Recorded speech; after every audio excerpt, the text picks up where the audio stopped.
This Deathstalker is a little bit sassy. I know, right? It's a quite a different experience compared I to the last one that we had. Yeah. Now It- this is the same Deathstalker, correct? We're Oh yeah, in Exact same guy. we're in still canon. hanging out with the Deathstalker, Okay. the man, the myth, the legend. Can we name him? Can he have a first name? Death. Can it? No, that's his last name. His last name is Oh. Deathstalker. It's one word. All right. Fred. Can it be Oscar? Because OSCAR. Oscar Deathstalker. My stalker has a Oscar. first name. It's OSCAR. My Deathstalker has a first name. It's OSCAR. My Deathstalker 2 has another name. It's MAYER. I Wait, love no. to eat it every day because I kill so many in this way. You have to. He didn't want to spell out Deathstalker. It's DEATHSTALKER 11. One I. I. Man, I hope there's an Oscar Mayer advertising executive somewhere spinning in his grave as we butcher his jingle. He's a winner anyway. That dude made a ton of money. All right, let's get to it.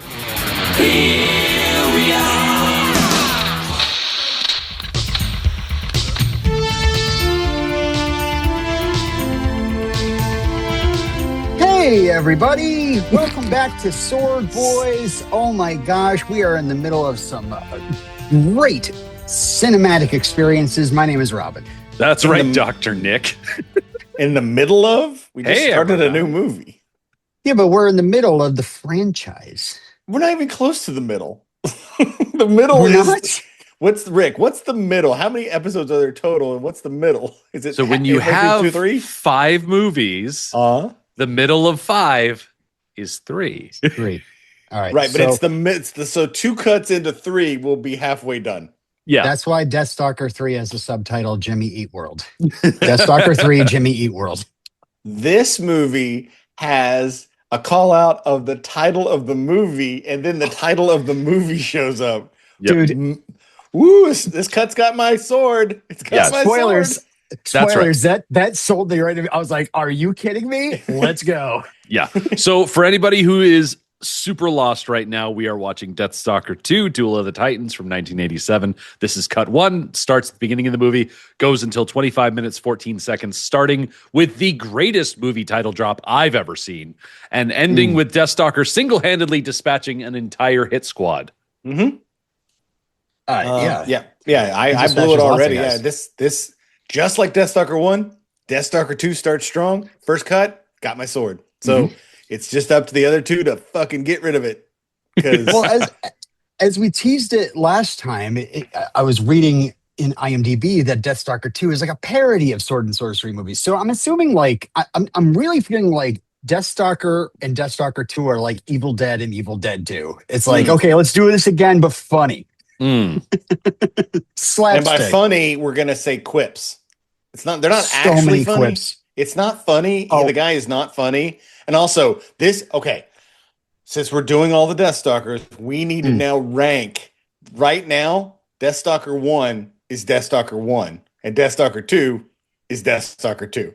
Later on, when there's a third one, maybe one will come, maybe because it's 1 again, right? In 3?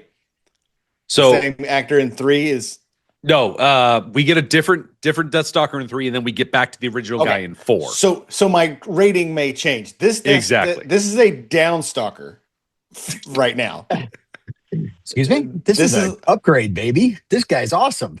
He's an upgrade in he's not like the other guy I'm going to kind of call Clunk Cheesechest. He just, this guy is more Banter McSword. Banter McSword. Because Yeah. Answer mixed to it. So for folks that are familiar with Rick Hill, you remember he's like a big refrigerator of a man. John Terlesky, who is our Deathstalker for this film, he's a bit younger. He's a bit more lithe. He is more acrobatic and quippy. Yeah. He's also awake. he's more of a Spider-Man build than a Thor build. Right. To go with the MCU. This guy could do flips. And we also don't need no he's Tankini. Now it was I don't remember from the first movie. Is the guy from the first movie American, or is he just speaking Yeah. American? Is he American, or is this guy like they've just gone away from whatever they were going with before? You know how like in high fantasy they always like everyone tries to speak as if they are from another country. Right. This movie is just, at one point he says, "Hold your cigar." I'm like, "Do you know what a cigar is?" Like, there's a lot of idioms in this movie that just come So out. many. They're just talking. They're just having a good time. Well, we're talking about dialogue. Let me just get into a little bit of the trivia here. Like, Okay.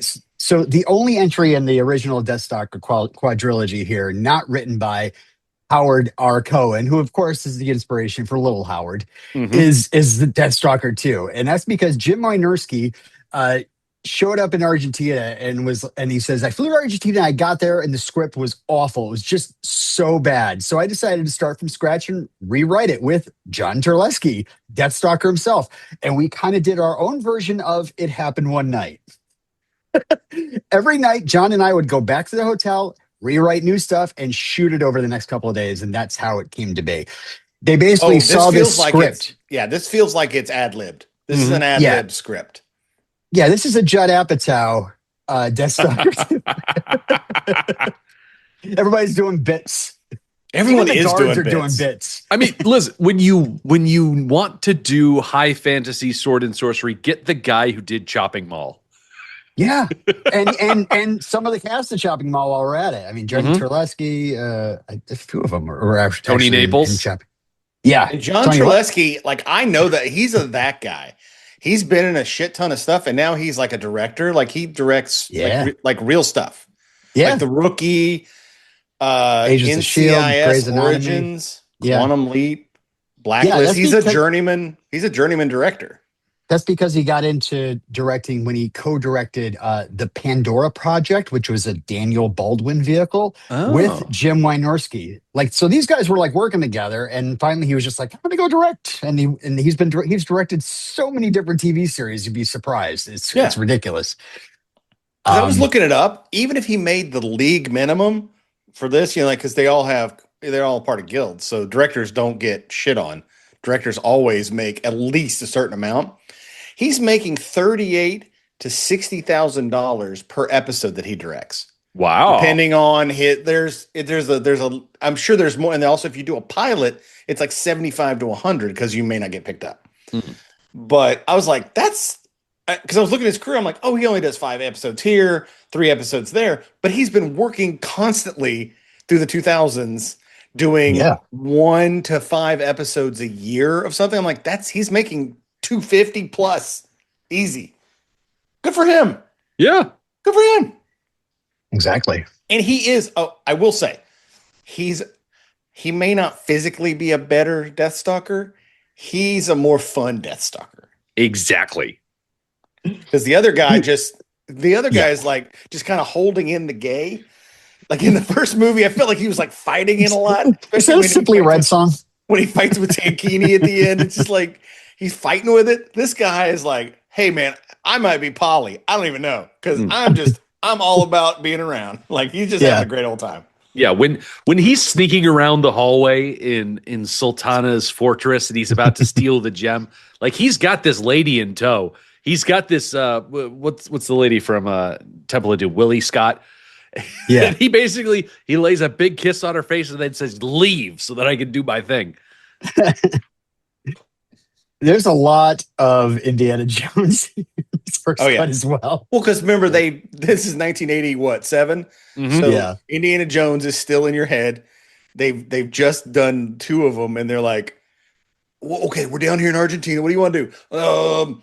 Let's do something like, I don't know, at the beginning of Raiders, where he kind of picks up a thing. By the way, in this scene, Deathstalker, a guy with a sword, famously has a sword, leaves his sword in this first scene, but then magically he has it again. And it's not a magic sword. Again, because as we learned, if this is canonical Deathstalker, he destroyed the sword and the amulet and the goblet of fire in the last movie at the last scene. And so there is no magic stuff. So he just got like a fucking sword. Mm-hmm. Yeah, is that what we're gonna put on the shirt? Just the fucking sword, Deathstalker, the fucking sword. Listen, when it's in the hand of Deathstalker, it is the fucking sword because Yeah. that's what he's all about. Yep. Apparently, Someone's a going to lot get of this, penetrated. That's the important thing. I hope so. most of the swords are wooden and painted silver. Yeah, Nice. They couldn't afford swords. Oh, they're extremely light. Like when he's whipping around, like that's not. There's no way that's metal. There's no way. Yeah. Every single sword in this movie, I'm pretty sure it's the same prop as one that was used in The Warrior and the Sorceress when David Carradine was stumbling around Argentina. Oh yeah. Yeah. Yeah. Because even the sword Rick gave me, which I love it, Rick, but it's not like a nice sword. No, It's still cheap. heavy. It's still heavy as shit. Like Yeah. if you, the weight, you can't fake that when you're walking around with it. He's whipping that thing around, and also no one's scared of the swords. Like no one in this movie. I was actually pretty impressed with the first fight scene. One, I'm very happy to see ninjas in medieval times. Yeah. So Oh Let's yeah. go. Listen, Sultana may Hyperion not Age. have a big budget for uniforms, but she can at least color coordinate her goon squad. Yep. Now, And with the outfit that she wears, these are definitely a goon squad. yeah. Question for you: did they get a good rate on ADR for this movie? Because this movie is almost entirely ADR, even, except for the main cast when they talk. Everything else, like in the back, like there's so much background noise and so much like sound effects. At one point when they're running through the forest, I just hear the same owl like 19 times. It's like, whoo, whoo, where is this fucking owl? Where it's always in front of me. Yeah. Yeah. Well, actually, ADR was originally Argentinian dialogue recording. Yes, that's what they used to be. Yeah. Because people would be like, I don't know what they're saying. And they had to do Argentinian dialogue recording. I looked up the director, by the way, Jim Wynorski, to see what I could find out about him. And it looks like we already talked about him. He wrote Beastmaster 2. Oh, yes. So we Patreon members, people having that on the Patreon, you want to learn about Jim Wynorski, you got to check out that Beastmaster 2. So, guys, episode. we're in good hands. We're in good hands. Yeah. We should be grateful to Jim Wynorski that he did not send Deathstalker to modern day Los Angeles. And in this movie, we got the guy who wrote Beastmaster. We have a director as an actor, and because they're the cheapest people on the planet, they just bring back a character from Deathstalker 1, and he's in it with an eye patch as a different character. That's awesome. And also, we really need to call out in the opening scene the amazing, like what I consider to be the proper Deathstalker theme written by Chuck Cyrano.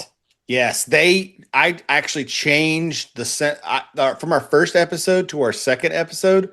I changed the song. If you go back and listen to the first 3 episodes, because the second one, a little more zhizhy, a little more jazz, like this Deathstalker, it's got a little more pizzazz. What happened was they took the original recording and some asshole sat down with a synthesizer and said, "I'm going to beef this up and like add some every once in a while." And he did. It's good. Chuck Serrano was also the composer on Chopping Mall, and a lot of the music from Chopping Mall is in this movie too. For no I don't reason. know about the theme, but like there's hijinks music in this. There's hijinks music, and I'm so glad we upgraded from Zero Mostel to the girl from. I'm gonna call her the girl from Bachelor Party. Yeah, and you know which one I'm talking about. The one that like for our generation probably wore the tape out on that one spot. That's 1982 Penthouse Pet of the Month. Monique Gabrielle, who one of her bit parts and was trying to seduce Tom Hanks in Bachelor Party, and plays two people in this movie. Her father was a nudist, inspired her to adhere to a continental attitude, which is why she's never had any qualms about posing nude for photos or appearing naked on screen. And would you believe she was dating the director? Means? Is that what continental breakfast is? I am. It's true. It's naked breakfast. Yeah, naked breakfast. Eggs and sausage. She was dating Jim Wynorski when they were filming. His last relationship before starting the movie was Tony Naples. So he invited his ex-girlfriend and his girlfriend along. Monique then went on to do a lot of adult films, married an adult film director, now running a porno film production company called Monique's Perfect Productions. That's fine. Cat fan. I believe when she is the queen or whatever, or the duplicate or whatever, she is literally wearing Kyra's outfit from Deathstalker 1. Okay. You know, the outfit where she's clothed. Yeah. Oh yeah. When she's a real prude. Yeah. I mean, I say what you will about this Deathstalker. He can definitely he can pull. Mhm. He's very handsome. Yeah. The other God. our first Deathstalker was handsome, but in like you don't want to actually be around him that much. Like, he seems like he's dull as shit. Whereas this one, you're like, this guy's gonna be spicy. He's gonna be fun. He's wearing a vest. So I guess he took Tankini's tank top and made it into a vest. And now he has a vest and a giant fucking necklace that looks like a gear. Yeah. It really almost seems like they watched Deathstalker 1 and you're like, you know what, a character that really worked was not Deathstalker, but Tankini. Yeah, like, that guy was make cool. Deathstalker more cool, like roguish, charming. Yeah, everybody loves a Han Solo type, which is why, he starts off as Indiana Jones. He gets that Han Solo moment where he goes up the stairs and then runs back the way he came. He runs back as stormtroopers are chasing him. Han Solo exactly, famously always wearing a wears vest. Like this guy is all Harrison Ford roles rolled into one. Yeah, it was so funny earlier on when he was like, "I didn't kill your wife," and he's like, "I don't care." It was such a weird line that they put into the movie, but I loved it. Yeah. Just wait until we get later on when he witnesses a murder and has to go live with the Amish for a while. Oh yeah. Oh, can't wait. Oh, I bet that's Isn't that where he gets shot and like goes back to like childhood mentality for a while, or before we find out he's actually a creep who cheated on his wife? Spoilers regarding Hitler. What about that time when Deathstalker was stuck in this awful Apple TV comedy, quote unquote? Is that Death Shrinking? They changed the name. Do not shit on shrinking like you do in our private chats, Robin. We don't want to hear that shit here. Poor Harrison. What was he stealing? Just a gem. Sometimes you just need to get your hands on a big old gem so you can take it to the bar and get rowdy. Can we talk about the Han Solo gloves he's wearing right now? He wears Han Solo gloves. Like they're actually because he flips up the ends of them, the leather glove. That's a Han Solo glove. Did Han Solo wear gloves? I don't remember him wearing gloves. He did. Trust me, go watch the tape. He's in gloves. And I know in Solo, he's 100% wearing gloves in Solo. So, okay. Not to be confused with Free Solo. That's a different movie. Right. So he steals the jewel. Yeah. He loses his sword. That was another indie move, by the way. He approaches the case, the clearly like wooden painted gold case. Yeah, just like just barely touching, pulling it up, and I was waiting for like a ball to drop from behind him and start running. But instead, ninjas came. Yeah. Ninjas with capes, by the way. Hey, Rick. Yeah, when you edit this together, can you put in Edna mode from the Incredibles saying no capes? No capes. You should never no capes. Remember Strato Girl, or what was his name? What was Thunderhead? No capes. I really liked seeing Deathstalker get back to his roots of just ruthlessly killing person after person, because it brought us back to the beginning of that first movie. Remember cut 1 of that first movie, he killed like 10 people. Yeah, it was great. And then for the rest of the movie, he kills Tankini, Pigface, and Kang. So like his body count for that first movie is 13, which is not great. No. But he kills like 7 people. Cut, at least. He's at 7 people in already. This open one. So okay. His total kill count going into the title card is 20. And then they run out into the main part of the set we've seen now 3 times. Right. This will be redressed again and again and again. But first, of course, we have to go upstairs where Tony Naples, which I want to point out, this is the first movie that Tony Naples was in where she got to play a named character and wasn't just an accessory to another named male character.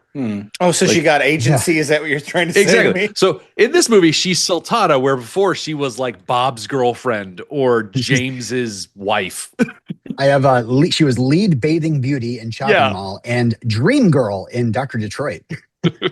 You know what? I saw that Dr. Detroit. I wish that one had swords in it, because I fucking love Dr. Detroit. That's a terrible but great movie. But she gets honestly, is it the line of the cut, like the favorite line? I'll have my revenge and Deathstalker 2. And then I point at the screen as soon as the logo comes up. It's like, Yep. oh, It's amazing. It read my mind. I mean, I actually went like this in my office by myself. I started clapping. I was like, that's chef's kiss on that one. Also, this movie does open up like a Scooby-Doo cartoon. It's like thunder and lightning and a castle and a black gloomy castle. And yeah. Now, these are different ninjas.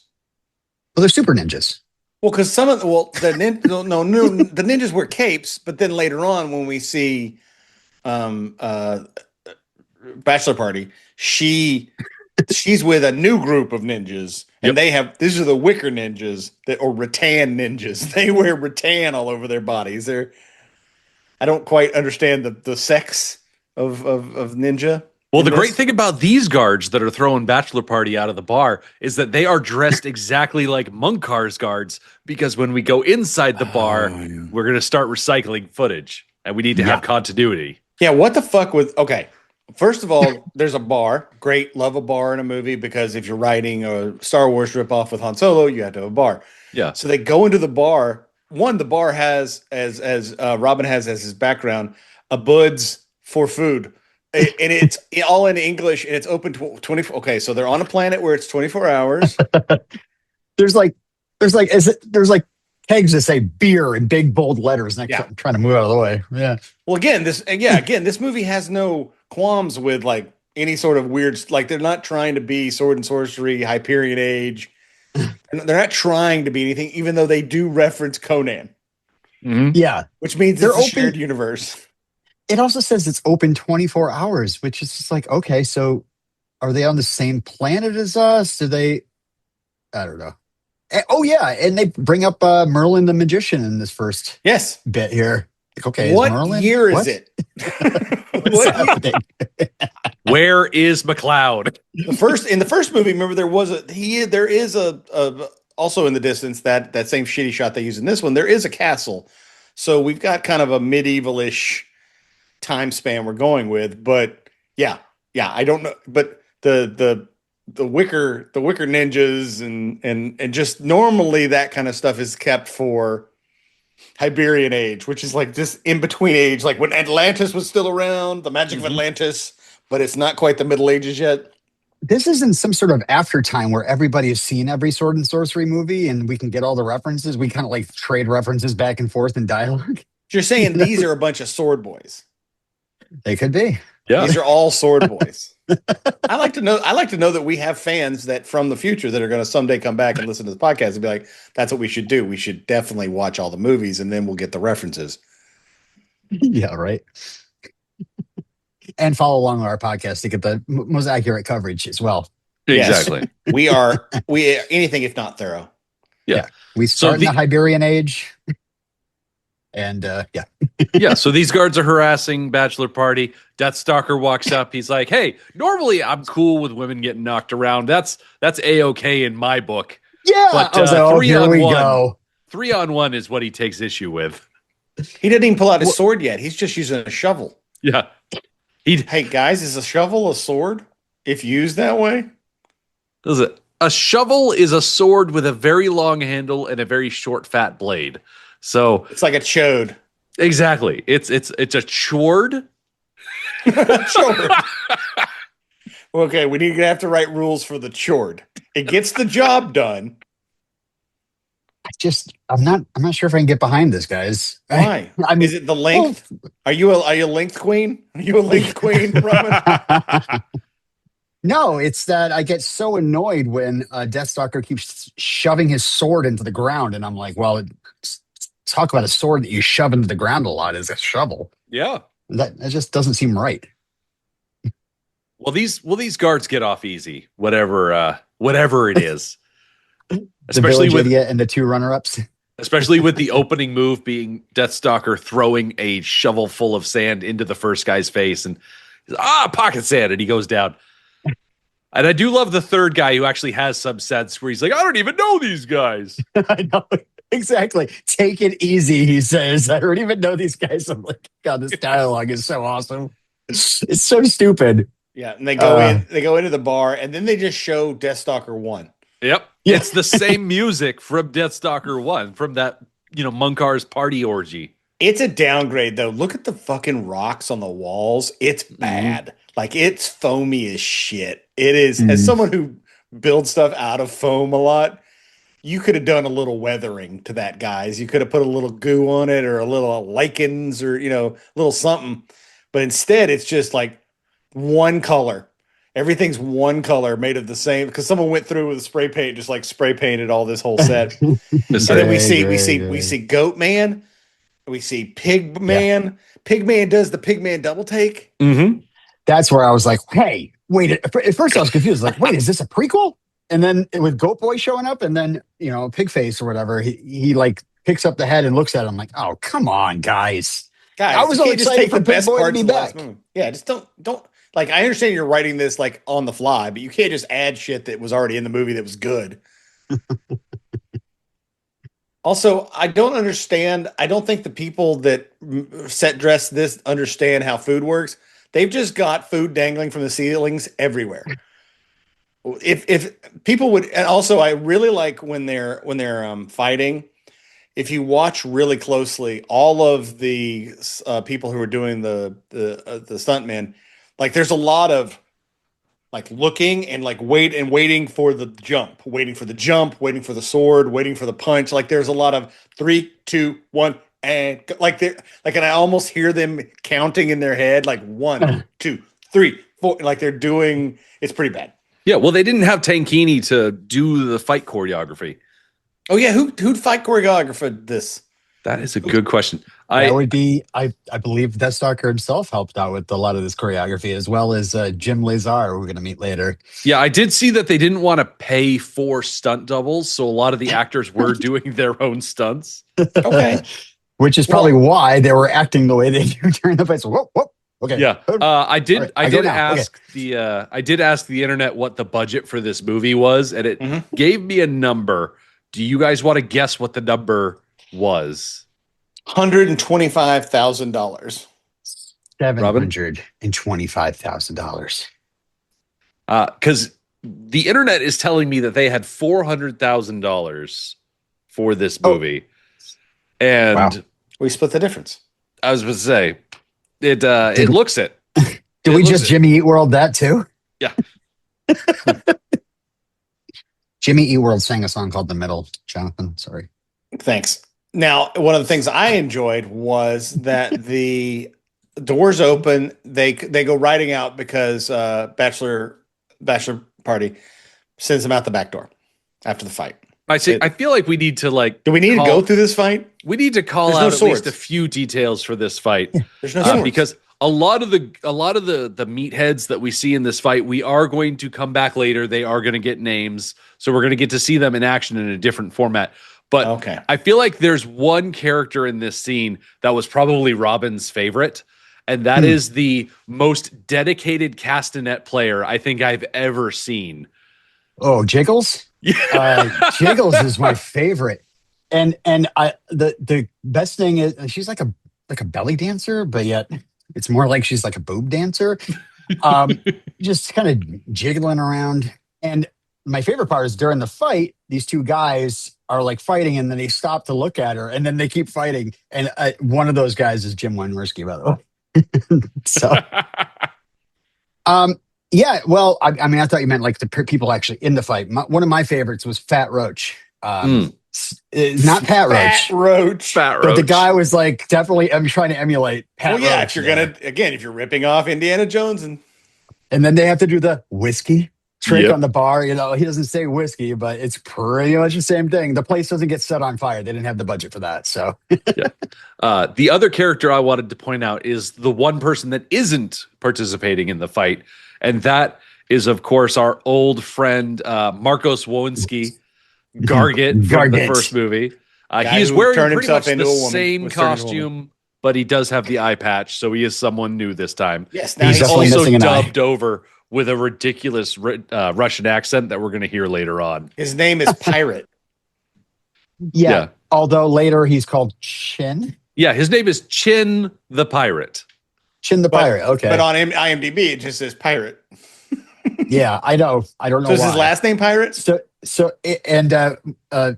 Monique Gabriel here introduces herself to Deathstalker as Evie, but she's also double billed as Rena the Seer. And I'm wondering if that's the dupe's name or what, because the No. dupe was being called Evie as well. But anyway, maybe it's something we'll learn about later Yeah. cuts. Wait until cut 2. She'll introduce herself under a pseudonym. Because she's like pretending basically. Yeah, but as you mentioned, Evie and Deathstalker are escaping on the horse. She introduces herself to him. He gives her his name. Just gonna pass the horse part. Oh, Just so you know, I was in the first movie. I've been in every movie you've ever watched. I have the longest IMDb. It's longer than my. Well, you know what? If you notice, I'm wearing the same horseshoes as in the first one. I did They notice didn't that. have the budget to give me new horseshoes. I really enjoyed, and a throwback for those of you that really, those eagle-eyed throwback, when they open up the gate, the same shitty town that's outside the gate that you saw when all of the gladiators came in from the first Deathstalker movie is still out there. It's the same set. It's the same set from earlier that you saw on the outside. Like it's another town set that they probably use for other pickup shots. Because this is obviously a complex. They've got like a Pinewood Studios level. Like it's just like we built this fucking thing. We're gonna keep using it until literally it burns down. I believe Deathstalker 1 was like the first or the second, and then this is the last time they at least they're doing sword and sorcery. So they did Deathstalker 1 and then the sword, the sorceress and the Slow Jimbo, and then they came back and did this. I think so. I don't know. Right, well. They did some other ones, I'm sure, as well. But so what you're saying is the set is turning into kind of Yoda in Return of the Jedi puppet, where the eyeballs all kind of fucked up and they can't quite get it right, and they're just kind of like, "Well, this is what we got. We're shooting this." Yeah. It's seen much better days at this point. Gotcha. Yeah. Right. So yeah. So like I said, Deathstalker introduces himself and she asks the eternal question, is that your first name or your last name? We do not get an answer because they are actively being chased by not guards with, crossbows and bolts. They're being chased by guards with crossbows and bolt sound effects. Yes. We never see anything hit a tree until Deathstalker is talking about how he's the Prince of Thieves. 4 years before Kevin Costner tried to claim that title. I just can't believe they ripped off Deathstalker too. I know. It's kind I did not see that coming. Yeah.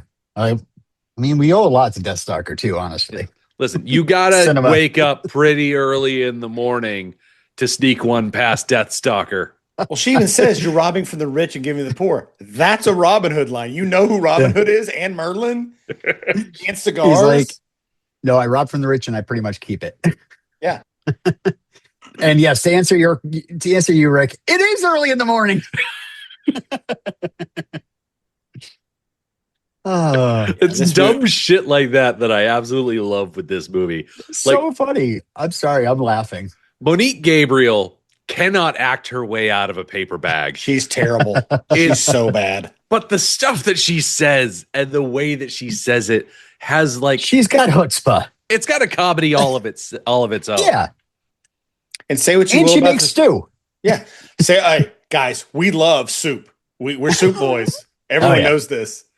Heck we yeah. talked about it before. Braveheart, how many times did the guys eat soup? Mm-hmm. I do enjoy that they kept the weird hut where his cup is. I wish his cup was still up on that little shelf it was before. I was waiting. This is the exact same hut, too. The same hut. Same hut. The outside is the shot from the first movie, same hut. I don't know that the inside, we don't actually see it. At no point do we see him leave the hut. That could literally just be all they have. But yeah, I love that he's like, oh, is dinner ready? And he just let her make food out of the shit he has in there. It's just like fucking claws and weird shit. I know she said time to put a stew together or soup or whatever, which I dubbed in my notes, the meal of the barbarian. And then he looks out the door. He's like, I think we lost him. I think we finally lost him. Like, you guys have been there for like an hour, right? And you're cooking food, so they should be able to smell that and get closer because they can see the fire too. Mm-hmm. I really enjoy that she makes the soup. She puts the bread in it. He takes a bite of the top of the bread, but somehow the soup gets all the way up through it, and he tastes it. It's terrible. So way to go. So I just love how Peter Jackson was inspired by this scene to make Eowyn in the Two Towers completely unable to make soup in the same way. Mm-hmm. That's what I was thinking. Ripped off Bachelor Party doesn't. Ripped off Deathstalker too. So what's kind of happening here is we're kind of learning about this character. Her name be damned, whatever her name is in this movie. She's kind of a Princess Vespa level, like she's a bit of a Druish princess. Yeah, she is a secret princess. She's a secret princess in the movie. The movie, that's what the movie needs us to know. That's funny. She doesn't look Druish. She doesn't know how to make food. She's terrible at. I make great soup. She doesn't make good soup. No, she's like more. He's like, oh, I couldn't possibly. She's like a trad wife. She like just. She gets all this. She's like, if you take a whole thing of Campbell's cream of mushroom and pour it in and put pasta shells in there and then bake it with 2 sticks of butter, that's your dinner. And you're like, no, fuck off. I'm not eating that shit. So yeah, she's a bit of a ditz, and she unfortunately is allowed to act in this cut. Yeah, and it's bad, and it's just him. It's just Deathstalker. It's Oscar Deathstalker, just quipping. He's just like, I wonder if they just went, hey man, just play in the space. Let's just see what happens. Watch the magic happen. Yeah. It's great because like he doesn't take her seriously at all. No. So it kind of works with the way she's this bad acting. You know? Like when her version of magic is pulling out a doorknob, which thank you IMDb trivia for telling me that was a doorknob. And then she starts she starts giving this grand prediction, whatever it is. And I think my favorite part is when she starts talking about the evil sorcerer Jarek, and of course Deathstalker's like, evil sorcerer, what other kind is there? But she puts on a voice. Very like she'd make a great podcaster. Oh yeah, she's like, oh, I'm Jarek and I'm a big dickhead. I'm Jarek and I want to kill Deathstalker. Deathstalker's like, what? No. And and he's in the land of Jafir, and he's not a very worldly Deathstalker because he's like, where the hell is that? He's not a geography stalker. Yeah. But, since they called her a princess, the guards called her a princess before, or she said something about being a princess, but then now she's doing the seer stuff. I'm like, okay, she's definitely trying to BS him, Yes. Unless we're going to get witches, dragons, and ogres. I really don't think we're going to get at least way their budget has anything for dragons. There's no way. Yeah, the thing that Deathstalker is chasing after, which honestly, this is another big difference between John Terlesky from Rick Hill, is that John Terlesky's Deathstalker is all about that fortune and glory, kid. Mm-hmm. Yeah. He wants to be in the legend books right up there with Conan, although she does not specify, does she mean O'Brien or the Barbarian? Because that's 2 very different directions. Could be Arthur Doyle. You never know. She could just be calling by his middle name. I like how he says that witches, dragons, and ogres must cut down on the tourist trade. Mm-hmm. Like, tourist trade? Okay. Yep, cigars, tourists. I know what a tourist is. I live in the Iberian Age. We know what touring. People go on vacations here. It's not a subsistent lifestyle where you might die if you don't eat every day. But no, this is there's definitely tourists in this world. Yeah, it's like when the Uruk-hai said that meat was on the menu. Like, I love that they know what a menu is. Yeah, exactly. It's like Christian Hell from Star Wars. Mm-hmm. One of those great ones. And then next, they just show another clip from Deathstalker 1. Yeah, this is the exact miniature from Mungar's castle. So, so you know that our villain, John Lazar, has good taste in real estate. Yeah. And then we see va va va boom. Now we got a bachelor party in her pink outfit and what's her face's bodice. Yeah. She's wearing a very skimpy outfit. Kyra, yeah. Oh, Kyra. Yes. Jarek is played by John Lazar, cast because of the Beyond the Valley of the Dolls he was in. He says, I feel like I got typecast as a freak and was avoided by casting directors because in that movie, his character was revealed to be a transsexual with exposed breasts. And apparently that character in Beyond the Valley of the Dolls was the inspiration for Dr. Frankenfurter and Rocky Horror Picture Show. So, Huh. I mean, he does kind of look like Frankenfurter. I mean, yeah. he's the ugliest handsome guy I think I've seen in this movie. Like, because you're like, oh, I see, like there's something there, but it's ew, like, ugh. He's kind of gross looking. He's it's almost like you want to take a piece of paper towel and like dab at him to get the grease away.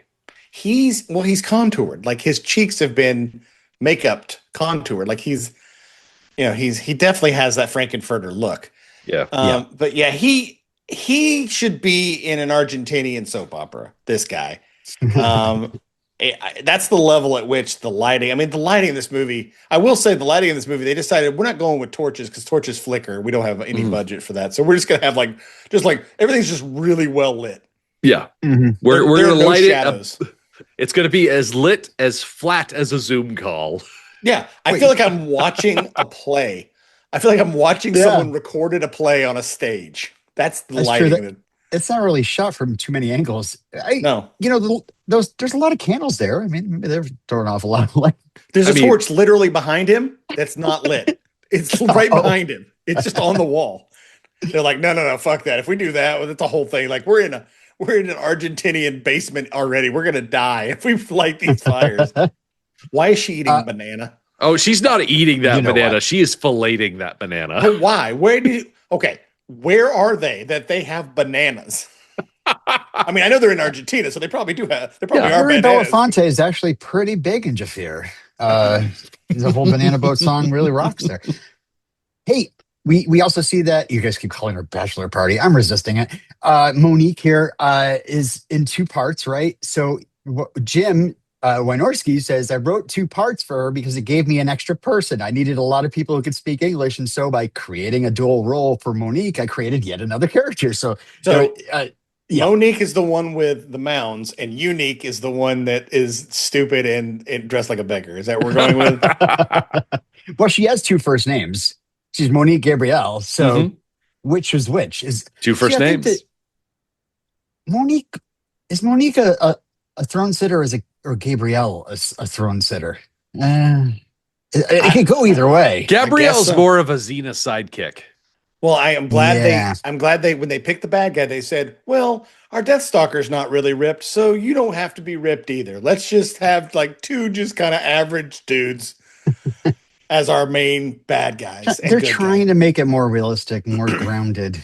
We're hearing the talk of the people, common tongue. So the men have to look normal, but the women have to have giant bazoombas and look completely insane. I got you. Yeah. Hey, by the way, one of these guards that he's training with is John Turlowski wearing a mask. What the fuck? Why? Because he had training with the sword? Is it literally like they literally were like, we have to have somebody that has training with the sword? It really sounds like the director and him were like best buds, and we're like, yeah, I'll just do that. I'll get on that, Right? Yeah. What's up with Satana? She shows up because he's like there killing people. He's just like working on his sword play, and he says next, and then a fat guy falls over. And I don't really know what the fat guy was doing there. I guess he was next in line to be killed. I don't really know. Yeah. So what they're trying to tell us, obviously, is that Jarek is the brains of the operation. Sultana is the one that can actually make the magic happen.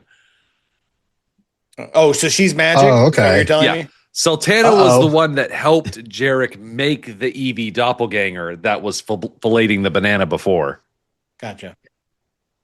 But Sultana hates Deathstalker. Jarek wants to capture Evie. So their immediate goals are actually combined. And Jarek's like, don't worry, I got a man on it. And Sultana's like, are you talking about the pirate? You serious? Chin the Buccaneer? A joke. I like that Sultana and Jarek are wearing the same outfit. Yeah. I enjoy it when because that's what they were, since they wrote 2 American parts for one woman, they like, can we just have everyone share costumes? So they're like, we only have so much black fabric. So they basically are wearing the same outfit, although she is wearing a lovely cape. And again, this is shot like a soap opera, like a lot of arched eyebrows, a lot of hamming to the camera. It's very, it's very sniffing the fart in Joey in Joey acting. It's very, you know, but he's got basically Jarek's got a crew led by Chin, and we're about to meet the crew Oh God. who is Well, fucking we need to fabulous.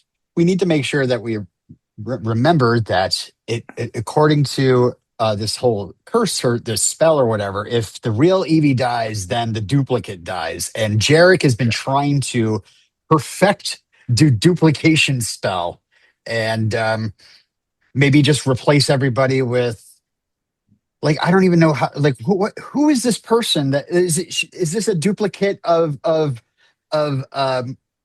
Evie that is evil Evie or Yeah. like So where is her personality coming? Like I'm almost like wondering like oh is this Yeah, somebody like why is she sexual?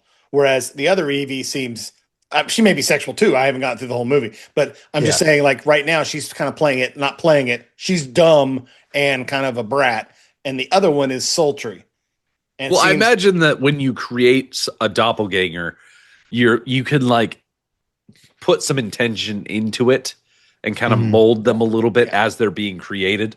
And with men, it's easy because your doppelganger always has a goatee. Mhm. Whereas in this movie, you'll know your doppelganger because they have a banana.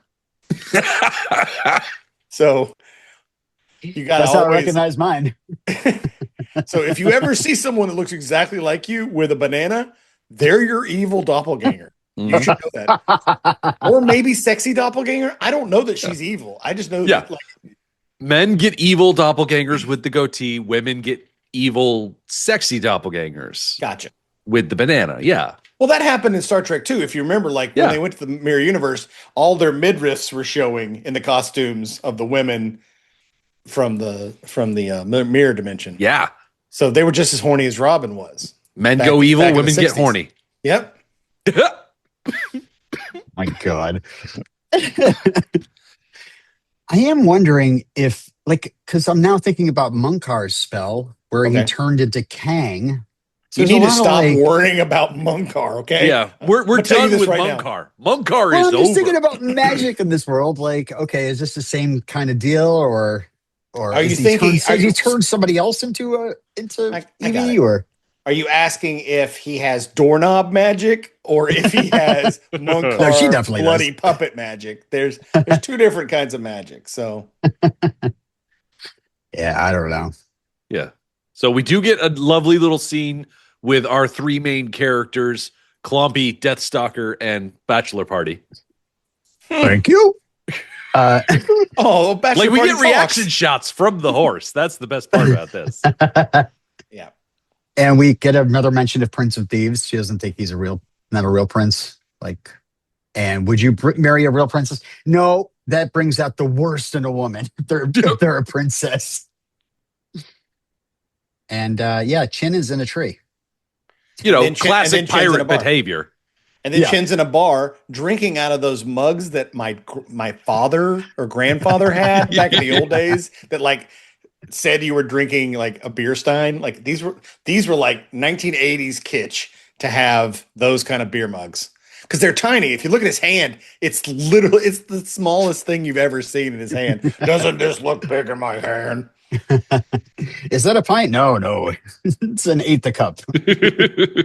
Yeah, they're using Argentinian metrics. It's a different system down there. They don't use pints or ounces. Yeah. Guys, I took explicit notes about Chin's men. Shall we go through Chin's them men? all? Yes. Yeah. Let's start with Crazy Otto Rheingold, the Mad Prussian. Prussia So, apparently Prussia exists. in this world. Prussia exists. He was a part of the Lemurian massacres. He killed hundreds and left thousands homeless. I So, like the fact they used Lemurians in this. That's a deep Iberian age cut. I thought Lemurians were like Gulliver's Travels, something like that. It is. That might be Lilliputians or something like that. No, that's Lemurian. Lemurians also in the MCU. It is if you're not from Atlantis, you're basically a Lemurian. There was they did that, and also DC did that. There's something going on because both have Atlantis because Atlantis is bullshit that any comic book can use. So like if I remember correctly, Lemuria is a place. Hey, Lemuria is a place. Lemuria is her people. So I enjoyed that. Left thousands homeless. Great. Yeah. We have Crazy Otto. Yep. Now we have Ed the Head Shemansky. So Poland exists. Poland He's a exists. part of the Genghis Khan strike force and a part-time consultant to Attila the Hun. Which I don't know if those men are contemporary with each other. No. I'm pretty sure that they are literally like thousands of years apart. Someone look it up. How? Yeah. Next up, while you're doing that, we have John the Baptist Bombasso. And we just find out drowning is his specialty. Yeah, so if his nickname is John the Baptist, that's a literal reference to the Bible. So that's canon. Christian heaven and hell exist here. And he's Italian, Bombasso, right? Mm-hmm. If it helps, the Polish guy worked with a guy for 800 years in between Attila the Hun and Genghis Khan. Just so you know, there's 800 years in between those gentlemen. Next, we have Nick, the Crippler of Kashmir, and they just say his name says it all. And he wears the softest wool. Oh. And then finally, we have Buddy Footstool La Rosa. Hold on, you can't skip over that Nick the Crippler drinks a beer and then just spits it out for no reason. Yeah. Yeah. He drinks it and goes. He's very particular about his alcohol. What are you doing? And then we see Buddy the Footstool La Rosa dismissed by Ivan the Terrible for excessive brutality. We did see him just get knocked out by a sack of clothes in the bar fight. So I don't know how excessive his brutality is if he's taking out that easy. So if he's the last one, it's the most current. This movie's taking place in around 1533 when Ivan the Terrible was actually around. So if we were looking for a time, it's not quite medieval anymore.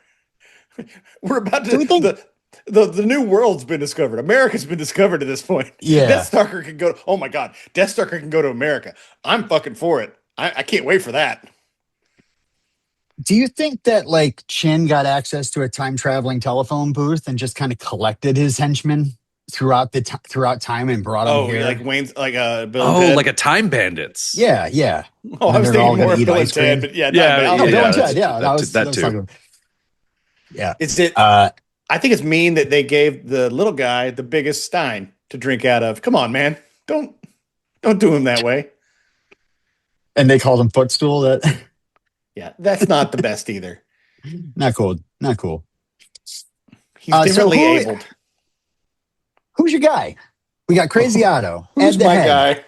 John the Baptist, Nick the Crippler, and Buddy the Footstool. Like, who's your guy? Like, I mean, Nick the Crippler is pretty great because he spits his beer. name says it all. Yeah.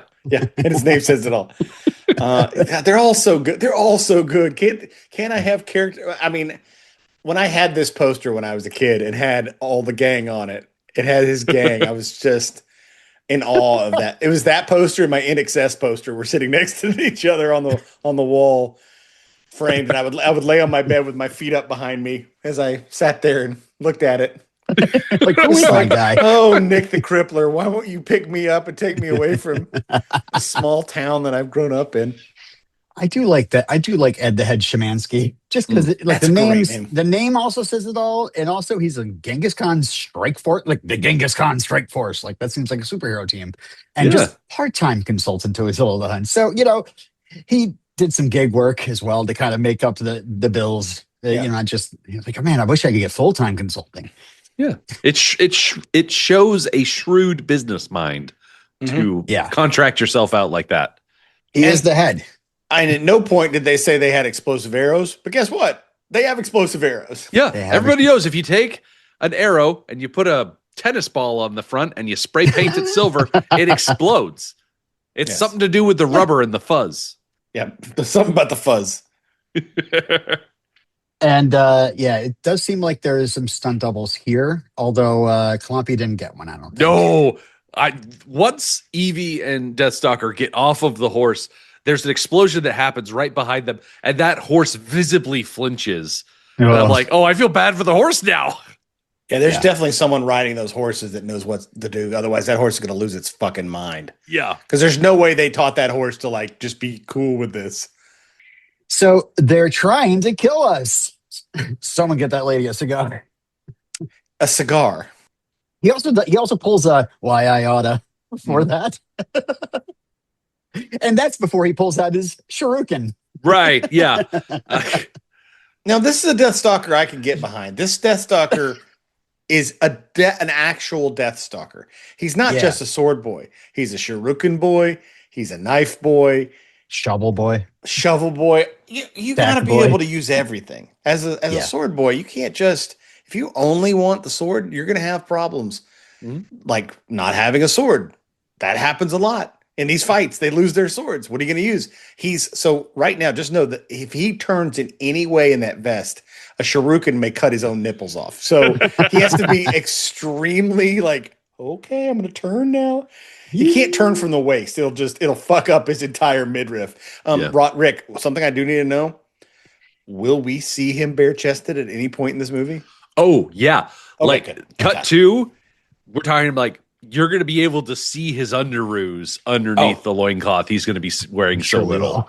Oh, fantastic. So there'll be some Deathstalker bulge. Yeah. Great. Yeah, I'm just glad that we get to see Deathstalker stalking someone and then slitting, like doing some actual like stuff that is in line with his own name.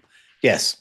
I bet that hat came up when they were sitting there in Argentina watching the first one. They're like, this guy didn't fucking do anything. Guaranteed that was said at some point. They're like, he barely does anything. He just he's more the death chopper. He doesn't really stalk anybody. He doesn't really, he does nothing nibble. I don't even think he bends down at any point in the movie. I think he's just always like, I'm so oily. The only time he bends down is when he's in Tankini's room and they're like rolling around on that fucking bed. Yeah. Yeah. Jeez. Poor Buddy the Footstool gets it the worst, I think. He gets a shuriken to the head. Right in the middle of the forehead. Explosive arrow that drops, blows him up, and just leaves his shoes behind. Yeah. So good. Which I'm just like, yes, thank you. Thank you, movie. That's hilarious. Also, Deathstalker is better than Anakin Skywalker because he does stop a guy who had the high ground. And he cleans his sword after, which Jim Wynorski saw that and was like, I like that Deathstalker cleans his sword. We'll keep that. I also like that we get to continue the history of Deathstalker snapping necks and having the heads barely move. Yes. If he could do that the whole time, why is he using this other shit? Right. He should just be constantly walking around snapping necks. Just running through camp as fast as he can, just like crack, crack, crack. Yeah. Oh, it'd be so good. But yeah. What's up with the sound effect? The I'm going to get you sound effect. Every person is like, it happens every time. Anytime she gets attacked or someone else attacks him, it's just like a yeah. Chuck Cyrano loves that sound so much that it is going to continue for the rest of this movie. And the last thing we hear at the end of the credits is going to be that noise. Oh, fantastic. Oh God. Does this movie end on a freeze frame? Does it end on a freeze frame? This movie ends with bloopers. Oh, fuck yes. Oh God, I'm so excited so much. I mean, that's gonna win my sword without even knowing him. I'm sure it's good. Skip to the bloopers. Just kidding. Yeah, but anyway, Evie is walking around trying to ruin Deathstalker's stealth checks terrible and whatnot. But she gets grabbed by one of the dudes. I think it's Nick the Crippler who has her at the end there. And Nick he's got a sword up to standing? her neck, and he's threatening to kill her. And Deathstalker's like, "Do it, bro. Do it. I dare you." Won't." And then he does the knife in the boot because he should have did the whole Big Trouble in Little China thing. That guy should have thrown a knife. He should have caught it. He should have thrown it right back. Yep. That would have been cool. Jack Burton Deathstalker. You know what he says? Who? Me.